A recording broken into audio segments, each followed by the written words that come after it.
Hello, and welcome to your IELTS Guide, a video podcast series from Guided eLearning to give you hints and tips for the IELTS test. If you're enjoying this series, remember to like and subscribe to these videos so you can see lots more. My name's Paddy, and this is my co-host Rebecca. Hello, it's very nice to be here. We are both IELTS teachers and content creators who have been working in the industry for many years now. In this episode, we are going to be talking about creating ideas and developing those ideas for your essay in Writing Task 2. So students find developing or thinking of ideas a real challenge in Writing Task 2. It's probably one of the most common questions that I get sent, that we see on our platform. We get messages from students. I can't think of any ideas when I sit down and I look at an essay question. What do I do? It's a big challenge and it's a difficult one for answer. But what would you say to those students? It's a normal reaction, isn't it? Fear is a natural product of imagination. And it's true that some Task 2 questions do ask you about things you've never considered before. If the question is, some people think that children should be taught how to manage money in school. Let's say you're not a parent, you're not a teacher either.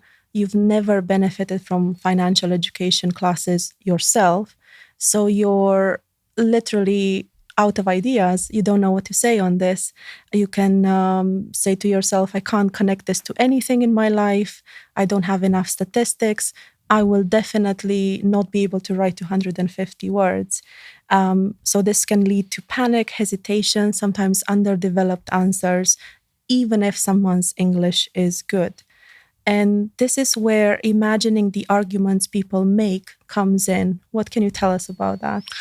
Yeah, so it's kind of something you have to do, especially if you're not familiar with these kind of debates. I think many people don't spend every evening sitting around with their friends debating philosophical topics of how do we improve the town planning in our local area and what's the best method of education for young people. Like, sure, we might think about these things from time to time, but we don't take part in debates regularly. So it's not surprising that people find this challenging to do.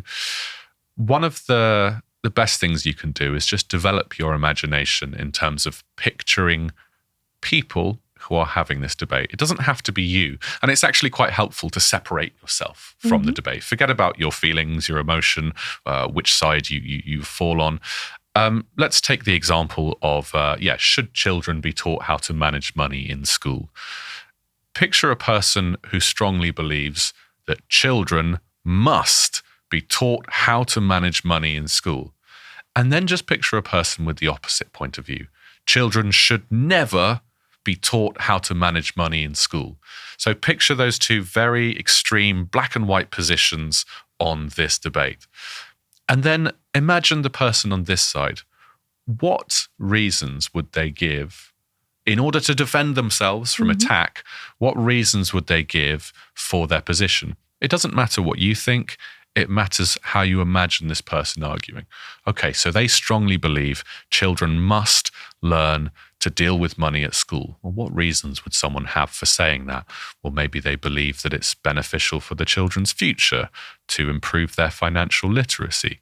Maybe they think that maths class is more interesting if they're dealing with real concepts like money and finances. I don't know if that's true, but you can imagine someone making that argument. And on the other side, this person hates the idea of children learning about money in school. Why would they feel that way? What possible reasons? Again, use your imagination. Perhaps they think that ugly concepts like money and finance and capitalism and business is something that children shouldn't be exposed to. They should have a more innocent, carefree, non-cynical childhood. You can imagine those arguments. So if you're able to picture the reasons for people having those positions, then you're able to think of points for your essay. One thing worth mentioning is that not all essay questions are centered around this concept of a debate with two sides, but you can apply the same logic. For example, if you have a problem and solution essay, you can imagine one person saying that this is a big problem. well, why is it a big problem? What are the causes and the effects? And another person saying, I can solve this problem. What is that person saying? So it's quite good to remove yourself from the situation and picture those two people. What are they saying? This is a skill. It's a skill you can develop. Not everyone has it immediately, but like all muscles, learning an instrument, playing sport, it's something that you improve with a little bit of practice. But you need to not sit on the fence to be able to do it. Absolutely. We'll talk about that in a moment. But in pretty much all essay questions, you yourself will eventually have to take a position. So when you're planning, picture these people separate from yourself.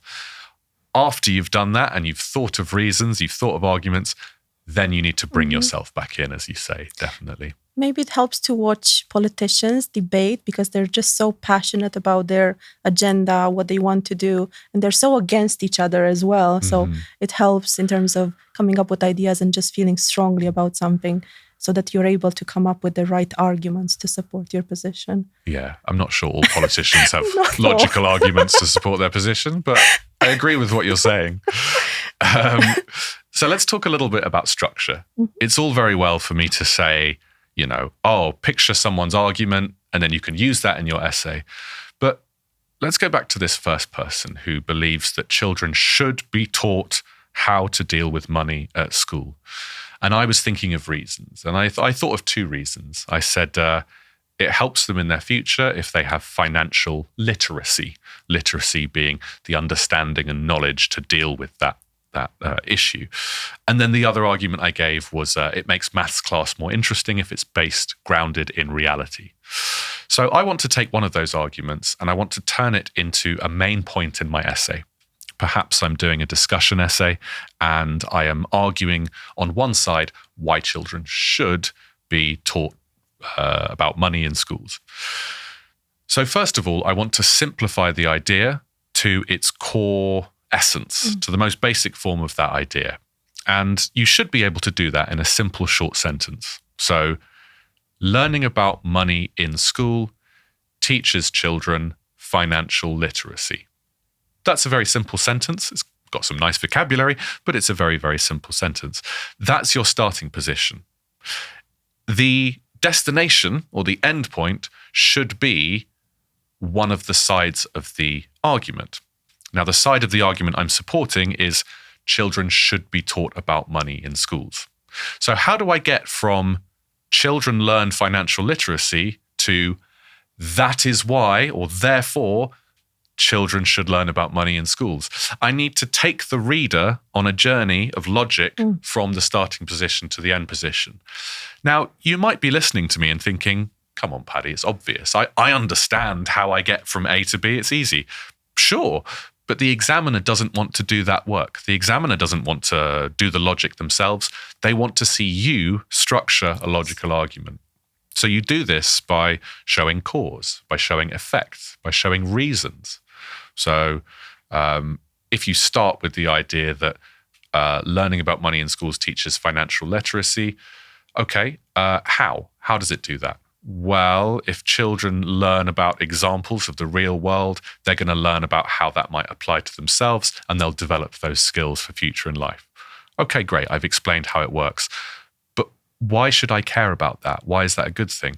Okay, well, because if they have financial literacy, they're less likely to run into trouble. They're less likely to be caught out by falling into debt or racking up massive credit card charges later in life. So think about cause, like how does it work? What's the reason for it? Think about effect. And so what does that actually mean? And you say in schools, children should learn about things which benefit them. That's another key point. We believe that in school, children should learn things which benefit them later in life. So that's why they should learn about money in order to benefit them later in life. So you can see there's several points there, and I'm trying to connect them through a series of cause and effect statements. If I can provide examples, that also illustrates my point even further. And that's why we recommend giving examples for all, if not most, of the points that you make in your essay. What other structural tips can we give for their paragraphs? Well, before I talk about one specific essay type, I'll just say that writing needs to be made as predictable as possible.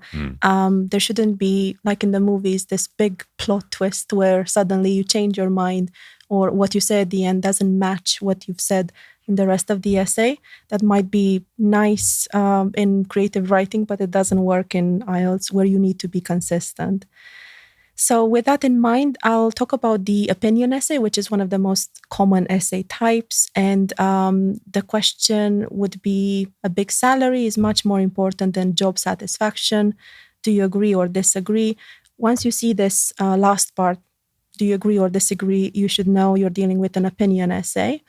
And the steps involved here are, number one, choose one side of the argument. Number two, state your opinion clearly in the introduction.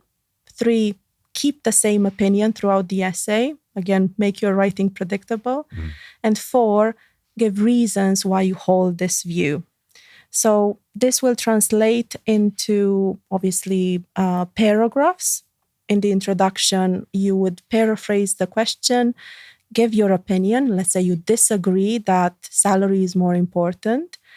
And then you briefly state 2 supporting reasons. It could be that there's too much pressure involved in, having a higher salary because expectations are higher. And also you might emphasize the importance of happiness. But again, do this briefly in the introduction. Then you will have the 2 main body paragraphs. In each one, you would outline the reasons for supporting your view. Of course, they are different ones. And then you'd explain and exemplify them throughout those paragraphs. In the conclusion, you would summarize and show how you've arrived at that conclusion, at that position. You might have a sentence like, in order to avoid extreme pressure and have an enjoyable life, I believe it is better to choose job satisfaction over a considerable salary. And there you have it. When I was at school in my English class, my teacher always taught me, you must always give 2 sides of the argument in your essay. Is that true for opinion essays in IELTS? No, because you need to choose your opinion, stick to it, and thoroughly support it. Do you think there's space for the other side of the argument? Even if there is, I think you run the risk, maybe I'm mistaken here, but you do run the risk of being penalized because you're not supposed to focus on the other side of the argument. It's just about structure, isn't it? And recognizing an essay as being an opinion essay, and therefore not really focusing, as I said, on what other people say, those who disagree with you. Yeah, follow the instructions of the task and stay consistent. Yes. It may be that, for example, the question says, to what extent do you agree or disagree, which is the same type of question. I can imagine a situation where a student gives a point on one side, a point on the other side, and, agrees with both of these and says, but despite that, I still believe. So that they're still giving a clear position on one side. And I think that's the most important thing. But yeah, I think if in doubt, it makes sense to give 2 supporting reasons for the position that you take, rather than always trying to have arguments on both sides, which is relevant for other types of essay, but not necessarily for opinion essays. Would you go for 3 reasons, like have 3 main body paragraphs? Absolutely. There's space for that. If this is your first time approaching an IELTS Task 2 question, I would say stick to a simple structure: introduction, 2 body paragraphs, conclusion. However, that doesn't mean that you can't have 3 body paragraphs. There's absolutely space for that.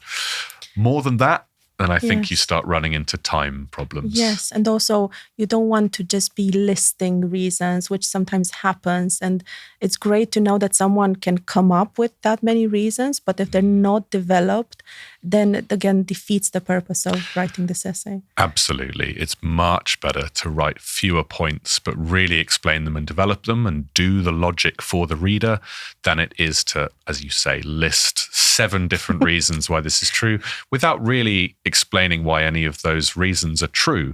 You're expecting the reader to just understand why those points fall on that side, why those points prove that you're right. You really need to hold the reader's hand. The reader is not less intelligent. The reader can understand you, but they just don't want to do the work. You have to do the logical work here. Exactly. But there are other essay types that you wanted to discuss. Yes, we're not going to discuss all of the essay types in this episode, but I think the next two to talk about are discussion essays and advantage and disadvantage essays. Now, I'm grouping these two together because they have similarities. A discussion essay is one which will contain the word discuss. That makes it very easy to recognize. It will say discuss both sides, or discuss both sides of this, or discuss both sides of the argument. Often, it will contain a second sentence which says, and give your opinion, or a second clause that says, and give your opinion. It doesn't always say this, but it's kind of implicit. The reason I say that is because the banned descriptors of the IELTS writing test for task 2 look for a position. The examiner is looking for a position. If you don't have a position in your essay, you're not going to score highly. So if it just says discuss both sides, you might be thinking, well, then where's my position? Put it in anyway. Yes. Okay, this is what your conclusion is for. So the difference between a discussion essay and opinion essay is really about the necessity or how necessary it is to give both sides. A discussion essay, you must discuss both sides. And sometimes students, when I ask them, how did you structure your essay? What did you do here? And they say, well, I wrote a paragraph on one side, I wrote a paragraph on the other side, and then I wrote a paragraph with my opinion, and then I wrote a conclusion. And that always confuses me. I always get a bit surprised by that, because I say, well, if you have an argument on one side and an argument on the other side, what point are you making in your opinion paragraph? Because I think there's a perception that your opinion is like one of the points you make. But it's not. Your opinion is which side of the argument you fall on. So, let's take an example of a discussion essay. Okay, some parents believe that children should be introduced to technology at a very young age to make them more technologically literate. I keep using that word. While other parents believe that children should be protected from screens for as long as possible to help their social development. Discuss both sides and give your opinion. Maybe that's the question. First of all, what are the two sides? Well, one side is, yes, technology, young children, good. The other side, no, technology, young children, bad. Keep it simple, okay? Try and picture them as black and white. Those are the two sides. So you're going to think of reasons why technology for young children is good to introduce them. And then you're going to think of reasons why it's not good, why someone would have the opposite opinion. List those reasons, spend a little bit of time thinking about them, and then choose one or two from each side, and then you're going to turn those into body paragraphs. Your opinion is which side you support. The reason you have that opinion is because of the reasons that you've given on either side. So in your conclusion, you're going to say something like, I've looked at the arguments on this side, I've looked at the arguments on the other side. Maybe you summarize them. That's always a nice thing to do in the conclusion. But the important thing is that you say, and that's why I believe that this is true. So yes, I understand it's important to introduce children to technology at a young age because it helps them be more capable at using computers, which are essential for modern life, with the rise of technology, AI, etc. However, I still believe that children are more social and creative if they're kept away from screens for as long as possible. And that's why I believe that children shouldn't be introduced to technology at the age of 3 or whatever. So my opinion is clear. Even though I've discussed points on both sides, my opinion comes from one of those points being more important than the other ones. Great. That's discussion essays. How does advantage and disadvantage differ? Well, it kind of doesn't. It's kind of how we phrase the situation. So the example I gave before of one side believes technology for young children bad, the other side believes technology for young children is good. Can we rewrite this as an advantage and disadvantage essay? Well, we could actually. We could say, More and more children are being introduced to technology at a young age. Discuss the advantages and disadvantages of this.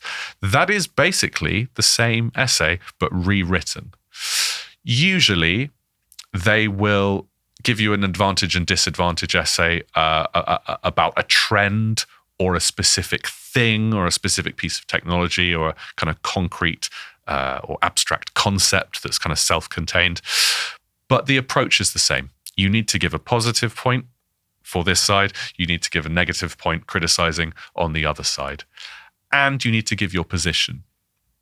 Advantages, disadvantages. So what is your position there? Well, your position is, do you think that overall this is a positive thing or a negative thing? Pretty much everything in the world has positive aspects and negative aspects. But we think of some things as good and some things as bad because they have more negative points than more positive points. You know, the sun can burn your skin, but I think overall we think of the sun as a positive thing. That's just an opinion. It's just a human perspective, but it's because we believe the positives outweigh the negatives. And that's true for anything. So if you're struggling to think, what is my position in an advantage and disadvantage essay? The answer is it overall a good thing? Or is it overall a bad thing?